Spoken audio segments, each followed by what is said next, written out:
कुरान की इस सूरा में लफ्ज कुत्ते से आयत के आखिर तक 78 लेटर्स आते हैं। कुत्ते के जिस्म में क्रोमोसोम्स भी 78 होते हैं। नंबर 7, कुरान की सूरा अल बकरा में अल्लाह का फरमान है कि हमने तुम्हें वसत उम्मत बनाया। वसत का मतलब होता है बीच या फिर दरमियान। इस सूरा में टोटल 286 आयत हैं। ये आयत इस सूरा के बिल्कुल दरमियान में है, बिल्कुल मिडल में। जैसा कि जो इस आयत का कॉन्टेक्स्ट है, हमने तुम्हें वसत उम्मत बनाया। नंबर 8, कुरान की इस आयत में अल्लाह ने फरमाया है, क्या हमने इसकी 2 आंखें नहीं बनाई। इस आयत में इन 2 लफ्जों पर गौर करो। आइन का लफ्ज इस एक आयत में 2 बार आया है और अरबी में आइज का लफ्ज एन से ही बनता है।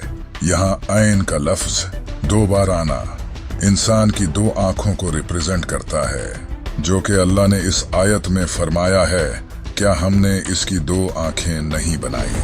नंबर 9, यह है कुरान की 27th सूरा, जिसका नाम सूरह नमल है। इस सूरा की स्टार्टिंग में एक लफ्ज है ता सीन।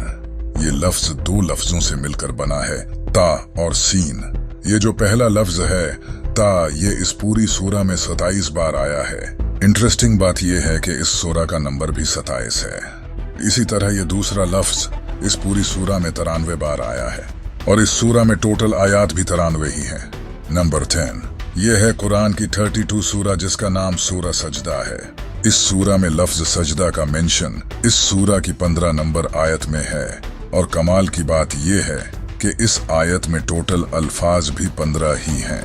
इतना ही नहीं, इस सूरा में लफ्ज सजदा की 186 नंबर पोजीशन है और अगर हम 1, 8 और 6 को प्लस करें तो जवाब आता है 15, बिल्कुल जो कि इस आयत का नंबर है। अगर हम 15 को 2 से मल्टीप्लाई करें तो जवाब आता है 30, जो कि इस सूरा की टोटल आयत हैं। अगर हम इस नंबर को भी 2 से मल्टीप्लाई करें, जो कि इस लफ्ज की पोजीशन है, तो जवाब आता है 372। और कमाल की बात यह है कि इस सूरा में टोटल अल्फाज भी 372 हैं।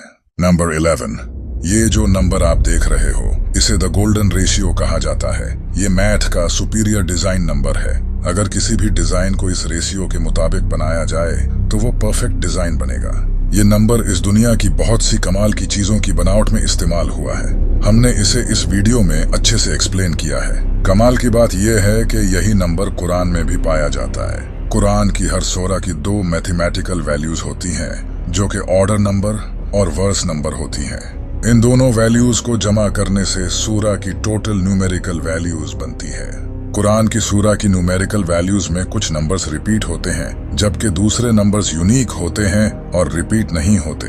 जिन सूरा की वैल्यूज रिपीट होती हैं, इनका सम 7906 बनता है और जिन सूरा की वैल्यूज रिपीट नहीं होती, इनका सम 4885 बनता है।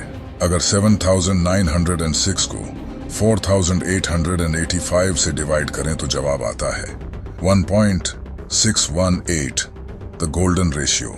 नंबर 12, ये जो अल्फाज आप स्क्रीन पर देख रहे हो, ये कुरान के ऐसे अल्फाज हैं जिनका मीनिंग किसी को नहीं पता। इन अल्फाज ने दुनिया के तमाम लोगों को हैरान कर रखा है कि आखिरकार इनका मतलब क्या है। आज तक इन्हें कोई भी डिकोड नहीं कर सका। ऐसे अल्फाज आपको दुनिया की किसी भी किताब में नहीं मिलेंगे सिवाय कुरान के। ये अल्फाज अल्लाह और उसके प्यारे रसूल सल्लल्लाहु अलैहि वसल्लम के दरमियान कोड वर्ड्स हैं। इस मानी में यूं भी कहा गया ये कोड वर्ड्स हैं। नबी पाक सल्लल्लाहु अलैहि वसल्लम के दौर में भी किसी सहाबी को इन अल्फाज का मीनिंग नहीं पता था, जबकि उस वक्त बहुत से पोएट अरबिक लैंग्वेज में एक्सपर्ट थे। ये अल्फाज अल्लाह की तरफ से पूरी दुनिया को चैलेंज है, जो कुरान को अल्लाह का कलाम नहीं मानते। जैसा कि अल्लाह ने कुरान में फरमाया है, वो बुलंद रुतबा किताब जिसमें किसी शक की गुंजाइश नहीं।